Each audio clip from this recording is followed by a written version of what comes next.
How's it going, everyone? So today we have the Rapido Comet Commuter cars here. This is my first Rapido product, and I've heard many great things about this company, especially with their excellent detailing. I decided to get these coaches because these are what I've seen along the Hudson line as I've grown up, and they're usually pulled by P32s. And P32s have always been special to me because they were like the first locomotive I've ever seen. And I'm hoping to get one of those this December or January. Just taking a little peek through the box here, you can see the caution signs. These have always stood out to me because when you're waiting to exit the train, they're right in front of you. I'm also seeing some emergency glass little signs beneath some of the windows, as well as the CDOT logo on either end of the car. So I'm just really excited to get these things actually open. I also want to compliment Rapido on just making such a cool box. Not a lot of other companies make or put this kind of detail on their boxes. Like this image right here is an actual photo, probably from like the early 1990s, of these cars in action. And they also feel pretty sturdy for just a cardboard box. So at the end of the box here, you see that it says CDOT late scheme. I believe this is because this is the most modern scheme they have made so far for these cars. They are not completely modern though, from what I believe, because they say the Department of Connecticut on top in black letters, which is no longer used. I do want to point out that this black lettering was not on the photo that they showed on Train World when I bought this product, but it did say that it wouldn't be the final product shown or may not represent it, so just want to keep an eye out for that. This set also comes as a 3-car set, including 2 normal coaches and 1 cab car, and this is currently the one you're seeing right now, the Constitution State. This car will have headlights that work in each direction, so excited to see that. All these boxes externally seem to be the same exact box, apart from just the sticker at the back, so let's just get about opening these.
There's always something about getting these models out of their original boxes for the first time. Just something about cutting the tape open and just relinquishing them of their cardboard tombs. It's just a great feeling. Looking at this model for the first time outside of the box, I'm seeing just a wonderful paint they've given this. It's like 1 for 1 what I've seen in real life. The metallic sheen they've given this is just amazing. It seems to reflect the light exactly how I've seen it in real life. The red strip you see along the windows is beautiful. It doesn't look faded in any way. It looks great. This undercarriage is also just astounding. Like the amount of detail that they've seen to pack into just this small profile, especially with all of the lines, gas lines I assume, and the fuel tank. It's just wow. The only downside I see with this is just me accidentally like snapping off one of these lines by accident, but that's just a me thing. So this car was the Eli Whitney. I believe he was an American inventor who was the guy who created the cotton gin. So a big invention there. Another cool thing to come with this product are stickers. I believe Rapido does this with most of their products, so it's just a little fun thing to add in there.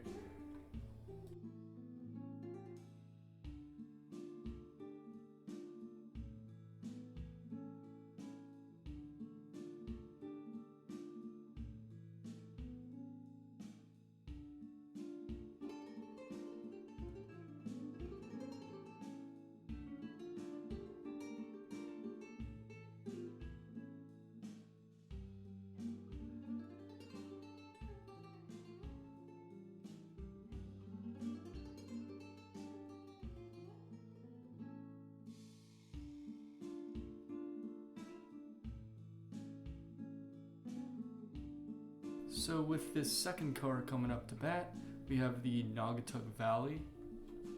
The Naugatuck Valley, or the Naugatuck River Valley, is a watershed located in the western part of Connecticut. I believe that it is where some of the Metro North lines run across, like alongside it, but other than that, I do not know too much else about it. These diaphragms that I've shown here, they're not springy, but they are squishy, because I believe they're made with real rubber. Please correct me in the comments below if I'm wrong with that. The roof detail on these models are also pretty amazing. The metal fluting is just very precise, doesn't have any defects.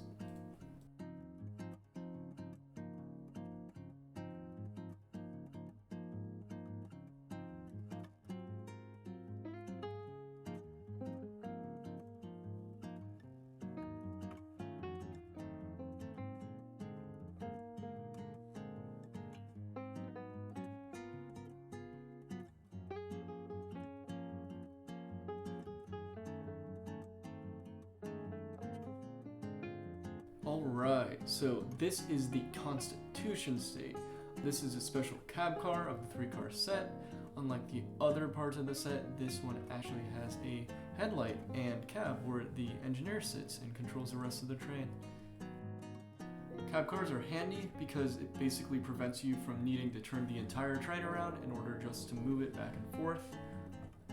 This essentially works by the cab being a replica of the cab inside a locomotive, but without an engine, so the person inside the cab can control the locomotive without actually being there.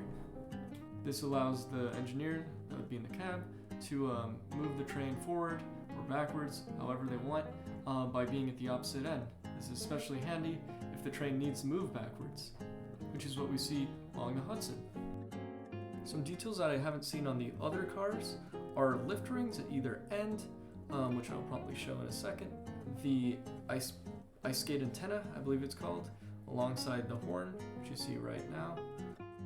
Another thing I'd like to point out, in terms of the era that these cars actually ran, the horn that you see here has a kind of conical shape. It has like a muffler at the end. I don't know if it's a muffler for sure. This is what they used before they replaced them with the newer models that don't have that sort of muffler looking thing. So I just wanted to point that out. So like I was saying before, this says the Connecticut Department of Transportation right here in black letters. This is no longer the case on the cars that run today, which are the same cars, just without that black lettering. So if you wanted to model those, all you'd need to do is somehow remove these black letters, along with changing the horn at the end of the cab car. So what I've set up here is a way for you guys to see the inside of the actual cars, especially the lighting and the seats. I know I've been talking a lot about the detail and the beauty of these cars, but I think my favorite detail that I've seen is just the interior seats of these cars. They literally look exactly like I'd imagine them if I shrunk myself down and just fit right in here. It is really rare to see this amount of detail in the interiors of coaches, especially passenger cars, and Rapido just knocks it out of the ballpark with this. Like, they not only just have detailed seats with imprints just for the cushions, they also have separate colors for each of the seats inside of them, and this is just absolutely fantastic. These cars also contain capacitors, which is amazing because it allows your lights not to flicker if you have dirty track or just your track's bugging you. One thing that I thought was funny was that each of these coaches came with their own respective Rapido magic wand. They really didn't need to do this, but I guess I have 2 extras now. These allow you, like I've just shown you, to control the lighting on the interior of the cars, as well as the marker lights. From my experience with using these, they're pretty responsive, but sometimes you do need to take 1 or 2 extra swishes to actually trigger the lighting effects. In real life, these marker lights are a darker red. Just for some reason my camera shows them as an orangey yellow. But these lights alongside the actual lights lighting up the interior of the cars are absolutely spectacular. I would love to see more modern passenger car companies include capacitors like this in all of their cars. This is just showing how the capacitors work when you take them off of the track. Pretty long lasting, I'd say. Right now you can see these headlights in action. They're beautiful, like honey, yellowy, warmish color that's prototypical of the lights you see in real life. This box also came with a DC decoder, I believe. If you want to swap this out for directional lighting on just a DC current, opposed to just the dummy DCC decoder installed in this one right now, which doesn't really do anything. The only thing it does is allows you to change the headlight direction with the magic wand. So if you want to have this work on your DCC track with directional lighting, you'll have to buy a decoder separately. A DCC decoder would also allow you to use sound, which this model does come with a pre-installed speaker, so you could control the horns and the bell. Here I'm controlling the lighting, or at least attempting to control the light with the magic wand. It allows you to control the headlights to the marker lights. These wands work magnetically, which basically when you find the spot, you'll feel a slight pull, and it'll allow you to change the lights. One last light feature I'd like to show you is that this model comes with a lighted number board, which is right here. Looks pretty good, looks nice. I'd also like to mention that each of these coaches comes with their own respective dirty wheel set, just to give you that option if you would like to have just visually dirtier wheels. And last but certainly not least, these coaches have excellent rollability.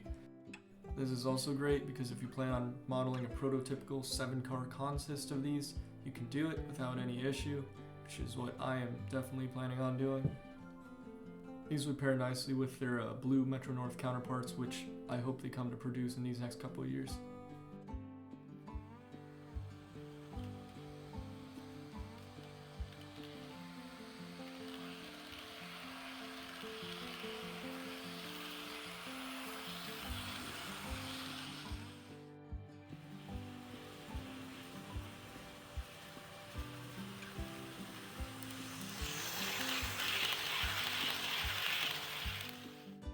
I definitely recommend getting these cars, especially if you're a fan of the Hudson line, and if you're looking to get a matching locomotive for these Comet cars, the P32 should be released in the next couple of months.